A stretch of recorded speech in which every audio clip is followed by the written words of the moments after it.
పార్లమెంటులో కాంగ్రెస్ ఎంపీ రాహుల్ గాంధీ హితవులపై అనుచితమైన వ్యాఖ్యలు చేశారని ఆరోపిస్తూ ఆ వ్యాఖ్యలను నిరసిస్తూ హైదరాబాద్లో బీజేపీ యువమోర్చా నాయకులు కార్యకర్తలు ఆందోళనకు దిగారు.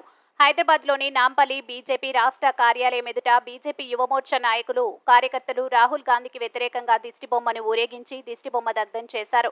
అక్కడి నుండి బీజేపీ యువమోర్చా నాయకులు కార్యకర్తలు రోడ్డుపైకి వచ్చి గాంధీ భవన్ వైపు వెళ్లేందుకు ప్రయత్నం చేస్తూ ఆందోళనకు దిగడంతో పోలీసులు వారిని అడ్డుకున్నారు.